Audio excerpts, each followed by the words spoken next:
The crowd roared as Marcus Johnson, better known by his stage name M. Lyric, gripped the microphone and let the beat carry his words into the Florida night. Neon lights flashed, fans screamed his name, and for those few minutes he was unstoppable, untouchable. The rhythm drowned out everything else. The bills stacked on the counter at home, his wife's tired eyes, his daughter's quiet pleas for bedtime stories. But when the music faded and the stage lights dimmed, reality returned like an unwelcome shadow. Marcus was 32, married for 7 years, father to a little girl who thought the world of him. Yet each night he drove home, silence filled the car louder than any bass line. The house in suburban Tampa was modest compared to the flashy world he projected on stage. Inside, his wife Tasha sat at the dining table scrolling on her phone, waiting for him. The untouched plate of food spoke louder than any words could.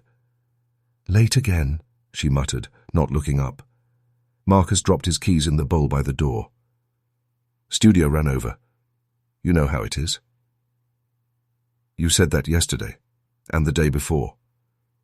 He rubbed his forehead, already exhausted. "I'm doing this for us, Tasha. For the future. You want the house paid off, right? You want our daughter in a good school. This is how it happens." Her eyes finally met his, sharp with both hurt and disbelief. "What I want is a husband who's here. A father who tucks his child in. Not some man chasing women's screams on stage." Marcus opened his mouth but said nothing. How could he explain the gnawing emptiness he carried?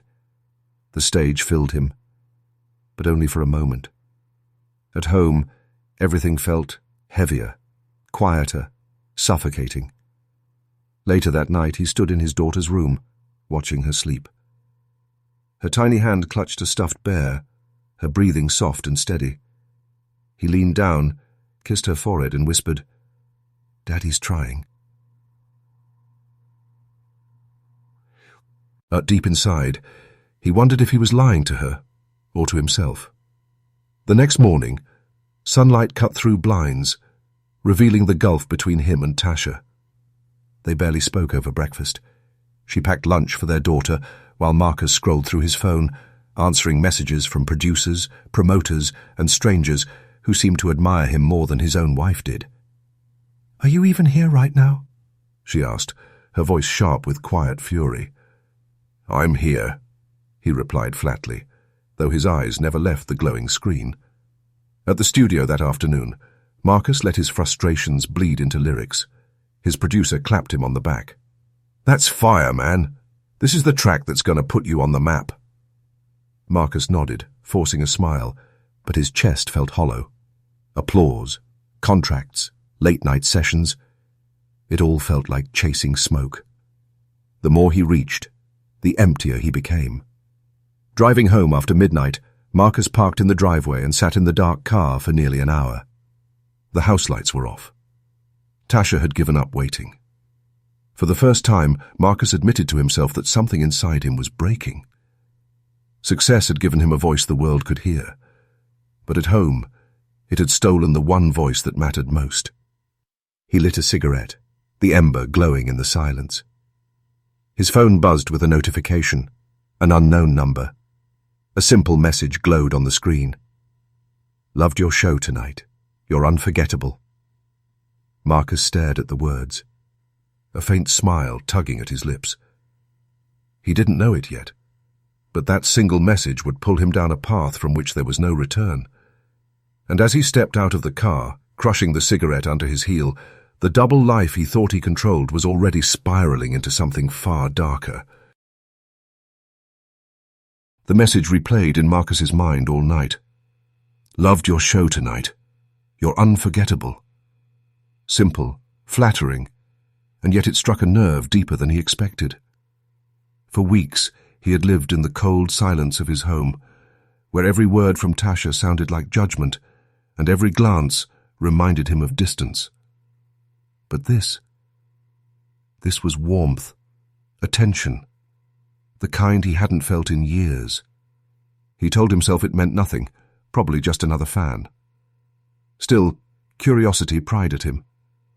At the studio the next evening, while scrolling through his phone, he saw the same number again.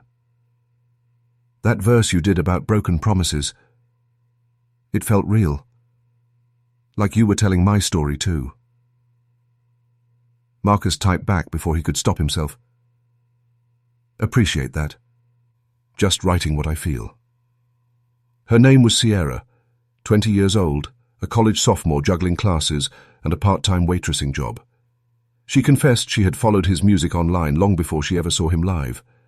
For her, his lyrics weren't just entertainment, they were therapy. At first their conversations were light, playful. She'd ask about his creative process, his inspiration. He'd respond with guarded but sincere answers.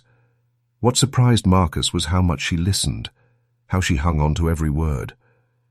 Unlike Tasha, who now looked at him with weariness, Sierra looked at him, at least through her messages, as if he were larger than life. One Friday night, after a small performance in downtown Tampa, Marcus stepped outside the venue. The humid air clung to his skin, the muffled thump of music still echoing behind him. A girl stood by the curb, nervously fidgeting with her phone. "Marcus?" she asked, her voice trembling. He froze. "Yeah, you are?" "Sierra." She smiled, shy but radiant. "I'm the one who messaged you." She was younger than he imagined.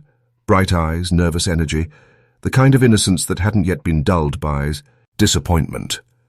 For a moment, Marcus felt his age, the weight of responsibility pressing against his chest.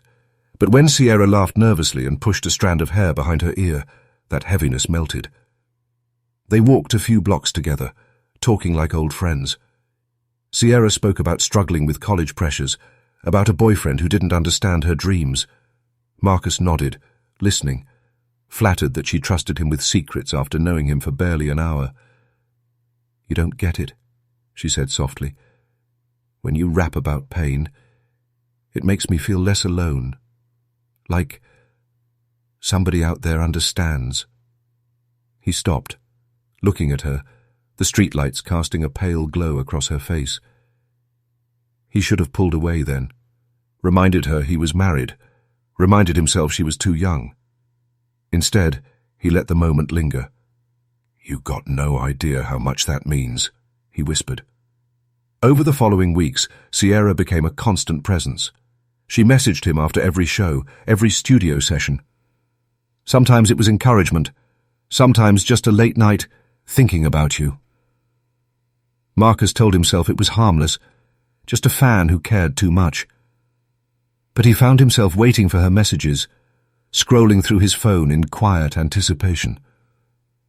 One evening, sitting in his car outside the house, Marcus ignored a call from Tasha and opened a text from Sierra instead. "I wish I could see the real you, not the stage you, just Marcus." His heart pounded as he typed back, "Maybe you will." Weeks later they met again, this time intentionally, a coffee shop near campus where no one knew his face. Sierra arrived in a sundress, clutching a notebook. She handed it to him, pages filled with scribbled lyrics and poetry.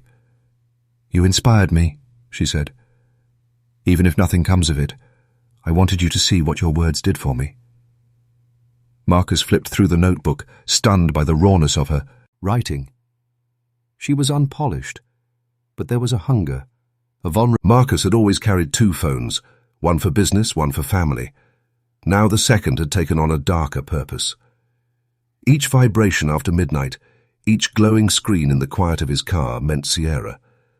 What began as casual check-ins soon spiraled into constant connection. Sierra would text him during class while waiting tables, even when she was supposed to be studying. Marcus replied between recording sessions, sometimes slipping into the bathroom just to hear her voice. Their exchanges were filled with inside jokes, half-whispered promises, and the thrill of secrecy. Sierra wrote to him like a diary entry. Every insecurity, every dream, every pang of jealousy when he didn't respond fast enough. For Marcus, it was intoxicating. Her words made him feel wanted again, needed even. With Sierra, he wasn't just a rapper or a husband failing at home. He was Marcus, the man who mattered. At dinner one evening, Tasha set down a plate of roasted chicken. The clink of the fork against the dish echoed in the silence between them. "You've been distracted," she said, watching him avoid her eyes.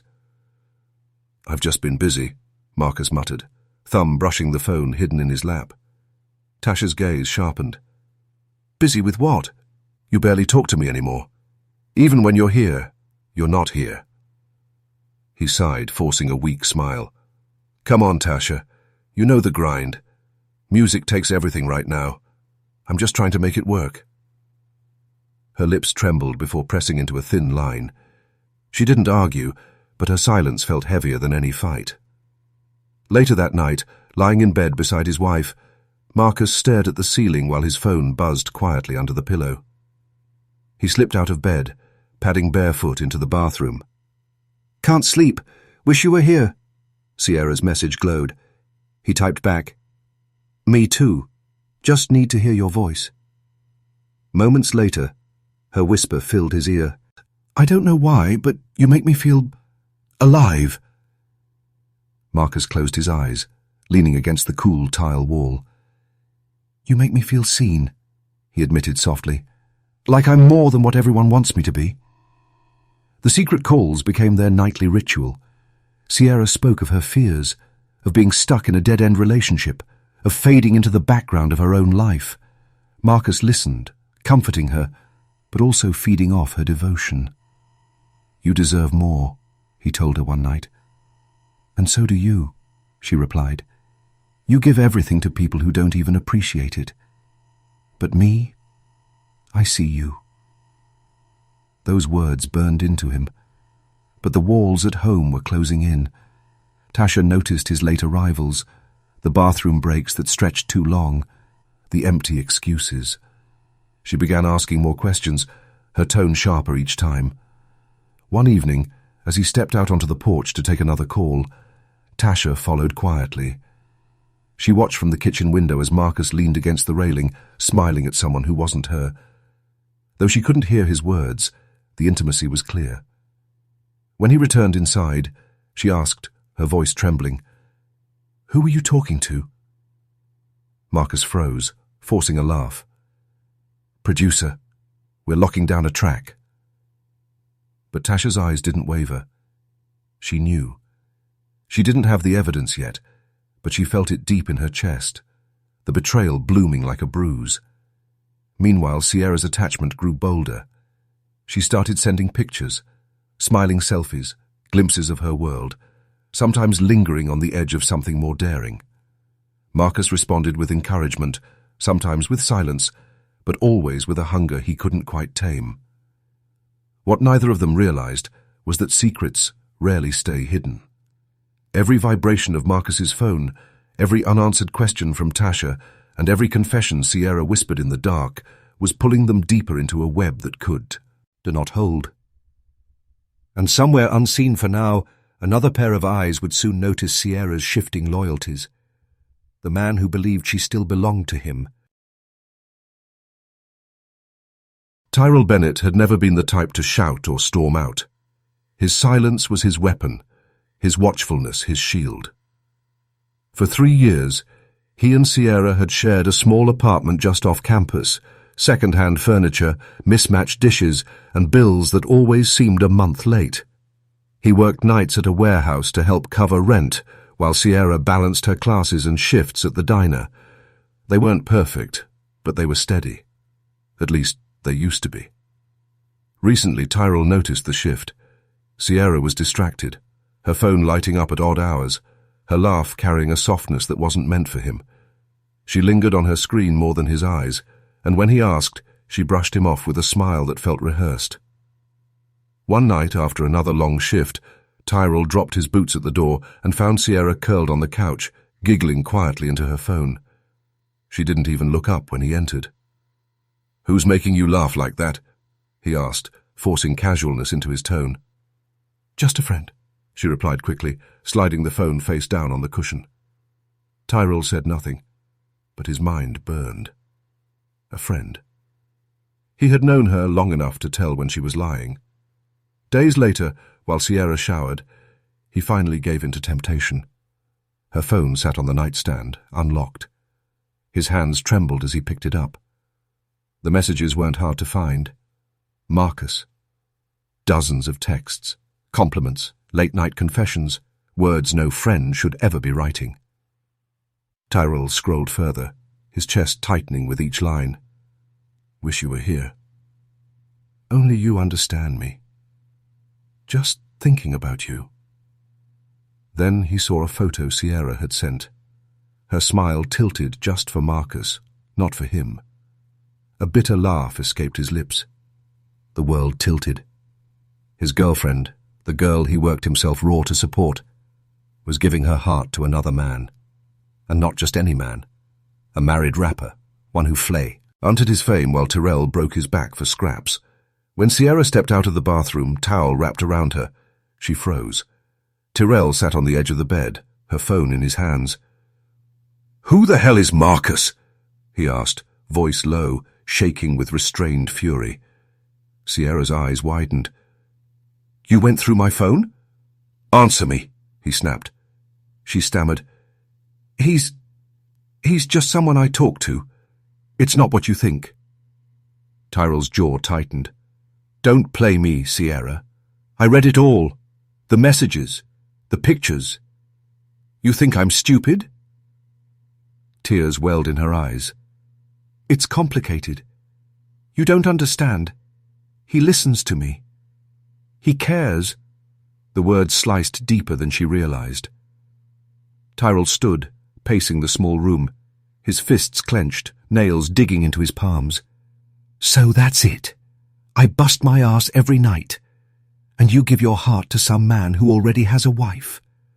That's the kind of girl you are now?" Sierra reached for him, but he stepped back, disgust carved into his expression. That night, Tyrell barely slept. He lay awake, staring at the ceiling, his thoughts consumed by betrayal.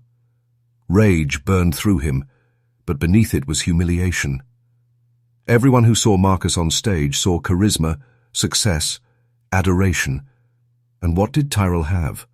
A paycheck that barely covered rent, a girlfriend who looked past him, and a wound that wouldn't stop bleeding. The next morning Sierra tried to speak, but Tyrell shut her out. He left for work without a word, slamming the door behind him.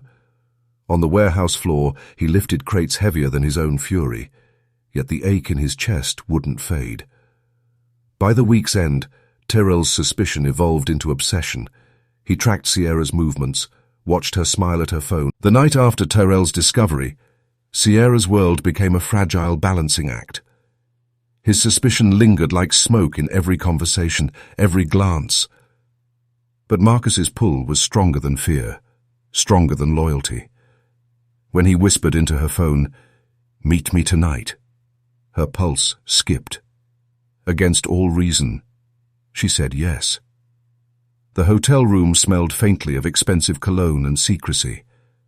Marcus had chosen a place far enough from campus and the studio, a nondescript suite where no one would recognize him. Sierra entered nervously, her heart thudding as she locked the door behind her. He was already waiting, shirt unbuttoned, eyes burning with the hunger of a man chasing something he was never meant to have. The first touch was fire. The first kiss erased the warning screaming in her head. His hands were sure, practiced, and intoxicating. For Sierra, it felt like stepping into a forbidden fantasy, one where she wasn't just a girl in college, but a woman who could bring a famous man to his knees. She trembled between excitement and terror, knowing every second carried risk. Marcus, too, was torn. He thought of his wife, of the vows he had broken with each lie. Yet when Sierra's eyes met his, filled with innocence and devotion, he silenced the guilt with another kiss. Their passions spilled reckless and unchecked, tangled sheets and whispered promises that neither truly believed. Afterward, silence hung heavy in the room. Sierra curled against him, her voice small. "What happens now?" Marcus stroked her hair, not answering at first. "We keep it ours." No one can know. Those words thrilled her, even as they cut. She nodded, though deep inside, unease coiled tight. She thought of Tyrell, his steady hands, the way he had always protected her. His love was different, patient, grounding. Yet compared to Marcus's fire, it felt pale, almost invisible. When Sierra returned home, Tyrell was waiting. He studied her with sharp eyes, questions buried beneath forced calm. "Where were you?" he asked, tone deceptively casual. She stammered, fumbling with excuses. Study group, late class, lost track of time. Tyrell listened, but his jaw tightened. He had already noticed the changes. Her phone face down on the table, late-night texts she claimed were school-related. The walls Marcus had built around his double life were beginning to show fractures. At first they were subtle, forgotten details, hushed phone calls, excuses that sounded thinner each time he repeated them. He told himself he was careful, that no one could see the threads unraveling. But cracks in glamour always find their way into the light. It started with a call left unanswered. His wife, Elaine, had phoned him late one night while he was with Sierra. Marcus silenced the device, slid it under the sheets, and whispered promises into Sierra's ear. By the time he returned home, it was nearly dawn. Elaine was waiting in the kitchen, robe tied tightly, eyes searching. "Where were you?" she asked. He muttered about late sessions, about the studio running behind. She wanted to believe him, but something in his voice felt hollow. A week later, the truth came closer. Elaine found an earring, delicate, silver, not hers, tucked between the cushions of Marcus's car. She held it in her palm, her heart thudding as realization bloomed like a poison. Memories replayed. His sudden showers after late nights, his distracted gaze at dinner, the faint scent of perfume she didn't own. The puzzle pieces she had tried to ignore were aligning. That evening, she confronted him. The kitchen, once warm, became a battlefield. Elaine slammed the earring on the counter. "Whose is this?" Her voice broke between rage and despair. Marcus froze, then fumbled. "It's nothing. Probably from a fan. You know how people—" "Don't lie to me!" she shouted, tears spilling down her cheeks. "I have stood by you, Marcus. Through the tours, the long nights, the sacrifices. And now this? Is she young? Is that it? You think you need some fresh face to make you feel alive again?" Marcus's defenses crumbled under the weight of her grief. He reached for her, but she pulled away. "Elaine, please. It doesn't mean anything. Doesn't mean anything." Her voice cracked like glass. "Then why do I feel like I'm losing you every single day?" For a long moment, they stood in silence, broken only by Elaine's quiet sobs. Marcus mumbled hollow promises. He'd end it. He'd fix things. He'd come back to her fully.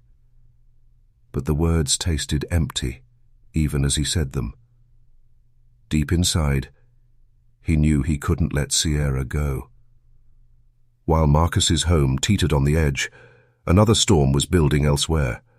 Tyrell, restless and consumed, had begun shadowing Sierra. The lies she spun grew weaker, her eyes darting whenever he questioned her. He noticed her slipping out at odd hours, clutching her phone with white knuckles, smiling at texts she never shared. One night, Tyrell followed her. His car trailed at a distance as she drove through back roads, nerves keeping his grip tight on the steering wheel. When she pulled into a quiet hotel, his chest constricted. He watched from the darkness as she stepped out, glancing around before hurrying inside. Moments later, Tyrell had spent sleepless nights imagining the betrayal, replaying every lie Sierra had whispered, every glance she thought he hadn't noticed. Now, with certainty burning in his veins, his grief hardened into a plan. He wasn't going to confront her in the street or send angry messages. No, he wanted Marcus to walk into his home, into a place that should have been safe, and feel the weight of his mistake. The idea came to him in fragments, late at night, as he sat alone in their living room, staring at the shadows. By dawn, it was fully formed.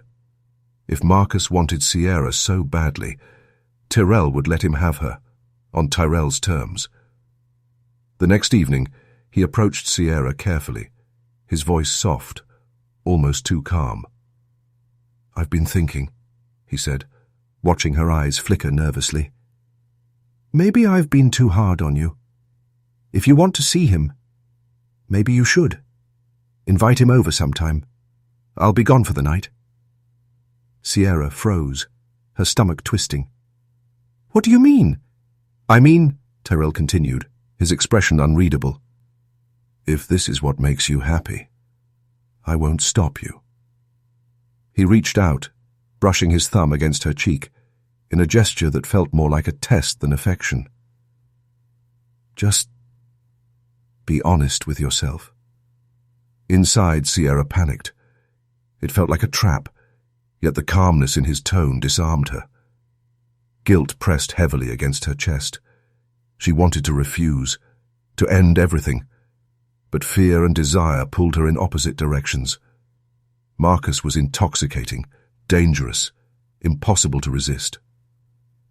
That night, she texted Marcus with trembling fingers. "Tyrell's out tomorrow. Come over. I'll make sure it's safe." Marcus, blinded by lust and the thrill of conquest, didn't hesitate. "Say less. I'm there."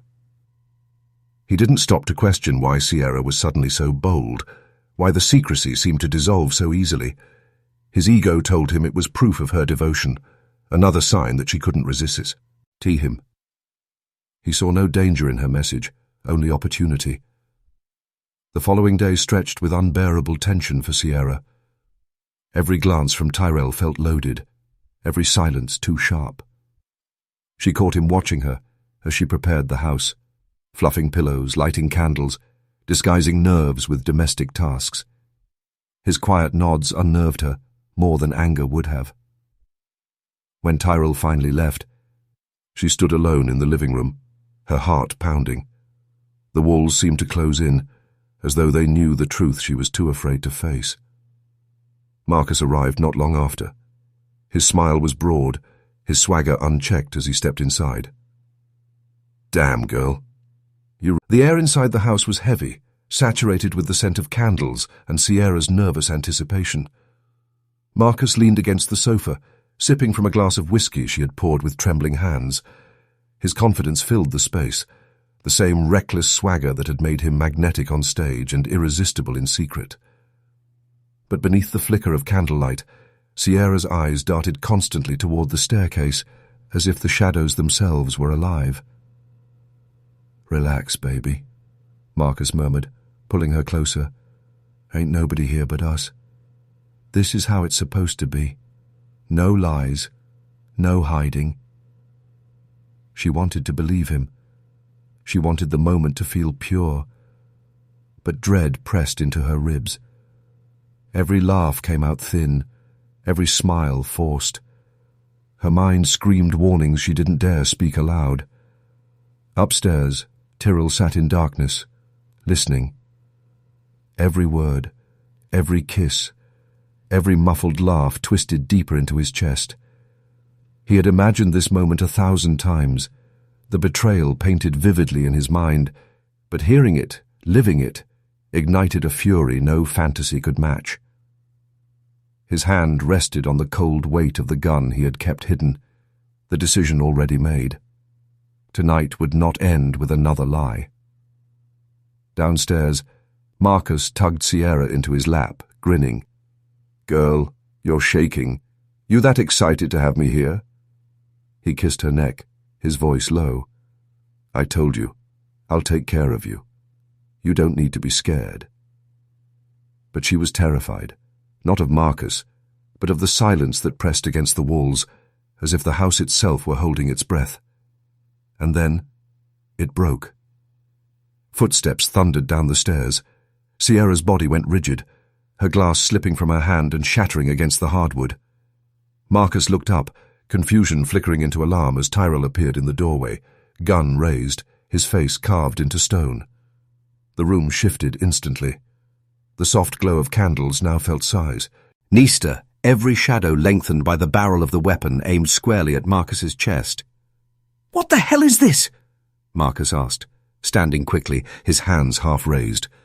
His bravado wavered, but his voice tried to hold. "Yo, chill, man. You got this twisted." "Twisted?" Tyrell's voice trembled with fury, though his grip on the gun was steady. "You come into my house, sit on my couch, touch my girl, and you think I'm the one twisted?" Sierra stepped forward, her voice breaking. "Tyrell, please, don't. I didn't mean—" "Shut up!" His shout cracked the room, silencing her instantly. "You think I don't know? You think I ain't seen the messages? Watched you sneak around like I was nothing?" His eyes darted to Marcus, burning. "You, big man with your songs, your fans. You thought you could take her from me, disrespect me in my own home." Marcus raised his palms higher, forcing calm into his voice. "Listen, man, I ain't trying to disrespect you. This ain't what you think. Don't play me!" Tyrell cut in, stepping closer. The gun trembled just slightly, but his resolve did not. "You're here, aren't you? You're in my house with my girl. Tell me it's not what I think." Silence pressed in. Marcus opened his mouth, then closed it again. For once he had no verse, no smooth line, no escape. The truth lay naked between them. Sierra sobbed quietly, her hands clasped as if in prayer. "Tyrell, please. I love you. I didn't want this to happen. Her words shattered whatever restraint Tyrell had left. "Don't say you love me while you sit there with him," he snarled. His eyes brimmed with a grief deeper than rage. "You were supposed to be mine. We were supposed to build something real. But you chose a man who only sees you as a game." The room spun in heartbreak and fury. His chest rose and fell sharply, the gun trembling in his hand. Sierra reached toward him, tears streaking her face. "Tyrell, please." And then the explosion shattered the silence. One shot, deafening, ripping through the air. The smell of gunpowder replaced the candlelight's warmth. Marcus staggered backward, shock etched across his face, blood blooming dark across his shirt. He collapsed onto the sofa, gasping, his eyes wide with disbelief as life drained from him. Sierra screamed, dropping to her knees beside him, her hands pressed desperately against the wound. "Marcus, no, no, please stay with me." Her cries echoed through the room, raw and desperate. Tyrell stood motionless, the gun still smoking in his hand, his face pale as if he couldn't quite believe what he had done. The rage that had carried him this far dissolved into hollow silence. All that remained was the truth. He had pulled the trigger, and nothing could ever undo it. The candles flickered in the stillness, casting long shadows across a scene soaked in tragedy. And outside, the night pressed closer, knowing the reckoning had only just begun. The gunshot still rang in the air, long after the echo should have faded. For a moment, the house was paralyzed. The three of them bound together in silence, broken only by Marcus's ragged gasps. He slumped against the sofa, blood soaking into his shirt, spreading in a dark pool across the fabric. Sierra dropped to the floor, her knees hitting the hardwood with a thud. "Marcus, stay with me," she cried, pressing trembling hands against the wound. Warm blood spilled between her fingers, slick and unstoppable. "Please don't leave me. Don't you dare leave me." Marcus's lips parted, his breath shallow, his eyes fluttering. He tried to speak, but only a faint groan escaped, wet and broken. His chest rose unevenly, every inhale weaker than the last. Tyrell stood furious, Rosen, the gun dangling at his side, smoke still curling from the barrel. His heart pounded so loud it drowned out everything else. He had imagined this moment as justice, a way to reclaim control. But now, staring at Marcus's blood on his living room floor, all he felt was terror. His fingers shook violently, the gun nearly slipping from his grasp. Sierra whipped her head toward him, her face twisted in fury and despair. What did you do? She screamed, her voice raw. You killed him. Tyrell. Oh my God, you killed him. Her sobs cut through the still air, echoing down the quiet street outside. Neighbours stirred, curtains twitched, phones lifted to ears. Within minutes, the distant wail of sirens began to rise, faint at first, then growing sharper as flashing lights approached. Tyrrell's chest constricted. The weight of what he'd done crashed down in full. He hadn't just caught them, hadn't just confronted Marcus, he had ended his life. There would be no forgiveness, no erasing the sight of Sierra cradling another man, begging him to hold on. Get up! Tyrell barked, though his voice cracked with panic. We have to... He stopped himself, his words collapsing under their own futility. What was left to run from when blood was already soaking into the floorboards? Sierra ignored him, rocking Marcus's weakening body. Her hands smeared crimson across her clothes, her hair falling loose across her tear-streaked face. Hold on, please. Just hold on, she whispered, her pleas collapsing into screams as Marcus's eyes rolled back, his breath shuddering. The sirens drew closer. The pulsing light, her cries rose louder, desperate, a chorus of agony that spilled into the night. Neighbours gathered on porches, their faces pale under the glow of street lamps. A woman's voice carried across the quiet block. Somebody's been shot! Hurry! Inside, Tyrell pressed his palms against his head, rocking as if the pressure might silence the reality bearing down on him. The sirens screamed louder now, flooding the air, unstoppable as the truth. Blood spread in widening arcs beneath Marcus, seeping into the cracks of the wooden floor, a permanent stain on the house that once felt safe. The rapper who had balanced two lives, fame and family, passion and betrayal, was fading fast, his final moments punctuated by Sierra's wails and Tyrell's unravelling. The blue and red lights flickered through the blinds as tires screeched against asphalt. The night had broken open, and there was no turning it back. Red and blue lights strobed against the walls as the house filled with uniforms, radios crackling, voices sharp and urgent. The once quiet street buzzed with neighbours huddled on porches, their whispers mixing with the heavy thud of boots. Inside, chaos swirled around the body that still bled onto the floor, Sierra's sobs the only sound cutting through it all. "Step back, ma'am! Let us through!" an officer shouted, pulling Sierra away from Marcus's limp form. Paramedics rushed in, but their eyes told the truth before their hands even touched him. The shallow breaths were gone. The pulse was silent. Marcus M. Lyric Johnson, a husband, a father, a rapper whose future once looked unstoppable, was pronounced dead on the living room floor of another man's house. Sierra collapsed against the wall, her face streaked with tears, her hands stained red. She trembled violently as an officer knelt beside her. "We need to ask you some questions," he said firmly, though his tone carried a hint of piety. Her words came in broken fragments. He just came over. I didn't know. Tyrell. He had the gun. I swear I didn't know." Every sentence dissolved into sobs, her grief tangled with guilt so thick she could barely breathe. Tyrell stood nearby, his wrists already bound in cold steel. Two officers flanked him, their grips unyielding as they pulled him toward the door. His face was hollow, his eyes dark pits that refused to blink. He didn't resist. He didn't fight. He walked as though each step sank him deeper into the ground. "I didn't mean to," he whispered hoarsely, his voice breaking as he glanced back once at Sierra. I just wanted him gone." But the words dissolved into the night, swallowed by the clatter of doors slamming shut. Outside, cameras were already flashing. News vans screeched to a halt at the end of the block, reporters spilling onto sidewalks. A rising star had been gunned down, and the spectacle of tragedy was too large for silence. Across town, Elaine Johnson picked up her phone, the shrill ring slicing through the quiet of her bedroom. The voice on the other end was clinical, detached, as if reading from a script. but the words slammed into her like bullets. "Your husband. There's been a shooting. We're sorry." The phone clattered to the floor as Elaine's knees gave way. She clutched at the bedspread, choking on disbelief.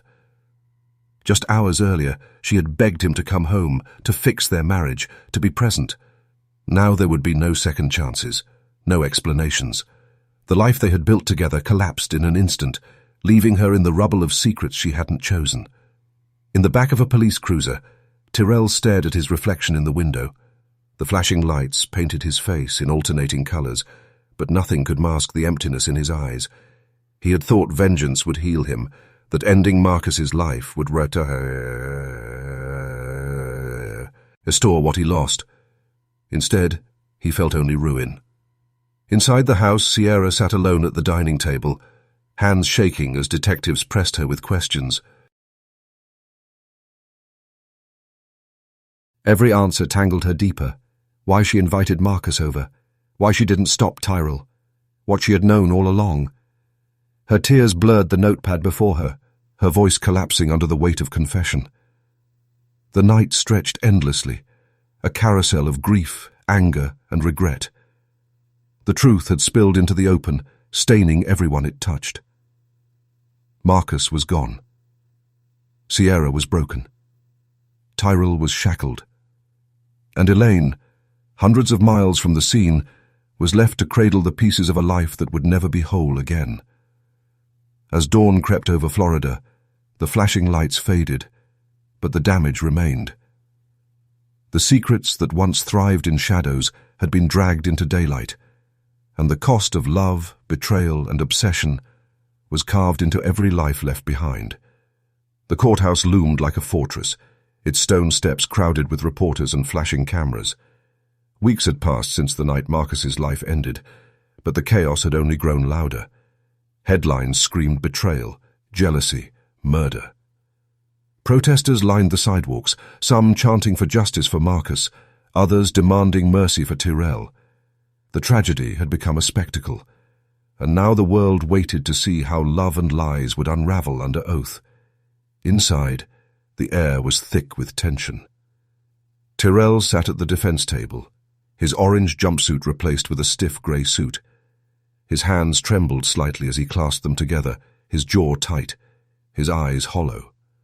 Across the room, Elaine sat in the front row, her black dress a veil of mourning. Her gaze never wavered from Tyrell, though the tears in her eyes were for Marcus, the husband she had lost. Sierra was led to the witness stand. She looked smaller than she had weeks ago, her skin pale, her eyes ringed with exhaustion. The bailiff swore her in, and as she adjusted the microphone, the room leaned closer.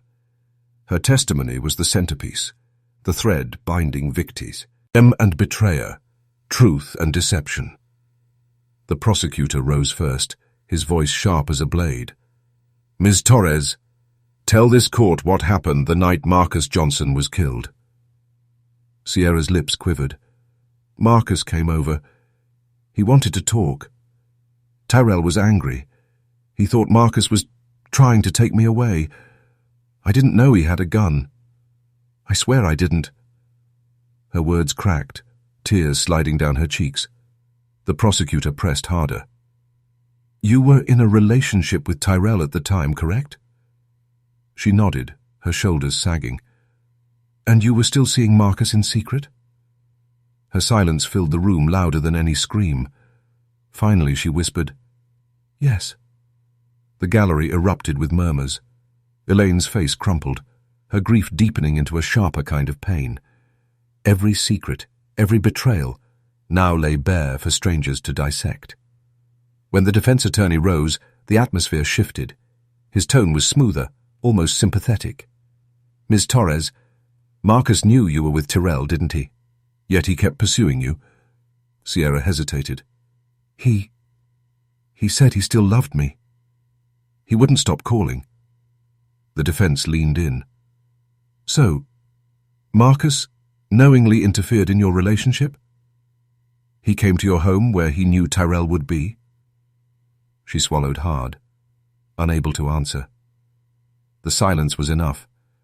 The defense painted Marcus not as a victim, but as a reckless intruder, a man who played with fire and burned everyone around him. Back and forth the arguments flew. The prosecution showed messages, Tyrell's angry texts, Sierra's guilty replies, Marcus's desperate pleas, screens lit up with projected conversations that exposed every secret. The defense countered with their own narrative, a man defending his home, his love, his pride. Tyrell finally took the stand. His voice trembled, but his eyes searched for Sierra's across the room. "I didn't plan to kill him. I just wanted him to leave us alone. I lost control. 1 second he was shouting, the next, it was over. I can't take it back." Gasped, Sierra's tears spilled unchecked, her chest heaving as if each confession stabbed her deeper. By the time the day ended, the court was divided, the jury silent, their faces unreadable. The weight of love, betrayal, and death hung heavy in the air. As Sierra stepped down from the witness stand, her knees nearly buckled. She knew that no matter the verdict, she would forever carry the scars of that night. Behind her, Tyrell lowered his head into his hands, the image of a man already imprisoned by regret. The judge's gavel struck, echoing like thunder. "Court is adjourned until tomorrow." The crowd spilled into the streets, voices clashing, cameras flashing. Inside, silence lingered, broken only by Sierra's sobs echoing down the hallway. The trial was far from over. The darkest revelations were yet to come. The courtroom was heavy with expectation, every seat filled, every eye fixed on the judge as she prepared to deliver the sentence. Tyrell sat at the defendant's table, his hands folded, face pale, eyes hollow. He hadn't spoken since stepping down from the witness stand, and now the weight of weeks of testimony pressed on him like a vice. He had expected consequences, but the reality was sharper, colder, and heavier than he had imagined. Sierra sat among the spectators, her head bowed, hair falling like a curtain over her face. She could feel every gaze piercing through her, the jury, the press, the family of Marcus, all waiting to see if justice would be served, or if the scales would tip into something darker. Her own guilt was a storm she could not escape, every heartbeat a reminder of her role in the tragedy. The judge's voice cut through the tense silence. "Terrell James Carter, for the murder of Marcus Johnson, this court sentences you to 25 years to life in prison, without the possibility of parole for the first 25 years. Court adjourned." Words landed like a hammer. Tyrell's face remained unreadable, but a single shudder ran through him. His body slumped into the chair, reality settling over him like chains. The crime he had committed, fueled by jealousy and rage, now defined the rest of his life. He had sought revenge, and in doing so, had sealed his own fate. Sierra rose quietly, slipping out of the courtroom before the press could reach her. She vanished into anonymity, leaving the bright glare of public scrutiny behind. Nights were long and silent, haunted by Marcus's final breaths, the blood on the floor, and the images of Tyrell's trembling hands on the gun. Memories clawed at her relentlessly, and no matter how far she ran, they followed. Meanwhile, Elaine returned home to a quiet house that felt unbearably empty. Marcus's absence echoed in every corner, the laughter that once filled the living room, the faint traces of his cologne, the music he left behind. She clutched their daughter close, whispering stories of the father she would never know. Every lullaby she sang carried the ache of loss and the heavy weight of betrayal that had torn through their family. Marcus's music, once a celebration of life and ambition, now circulated with a tragic undertone. His lyrics became immortalized as a warning and a legacy, a record of talent cut short by secrecy, passion, and violence. Fans mourned. Playlists glowed with remembrance. and every beat carried the shadow of a life ended too soon. Tyrell, confined behind cold walls and barred windows, replayed every moment endlessly. Every smile of Sierra's, every secret glance of Marcus, every whispered lie. They haunted him, shaping the long years ahead. The justice he had received could not erase the consequences of his actions. Sierra, moving through new cities, new jobs, new faces, carried her guilt quietly. Friends, lovers, colleagues. None could touch the TRs. Elaine, meanwhile, worked tirelessly to maintain some semblance of stability for her daughter. Every photograph of Marcus became sacred, every memory a fragile thread connecting past to present. The pain never faded, only shifted into a constant ache that threaded through birthdays, holidays, and quiet nights. And yet, life went on. Days rolled into months, months into years. Tyrell faced the prison routine. Sierra faced her guilt in solitude. Elaine faced the impossible challenge of raising a child without her husband. Marcus's legacy lived in his music, a bittersweet reminder of a life stolen.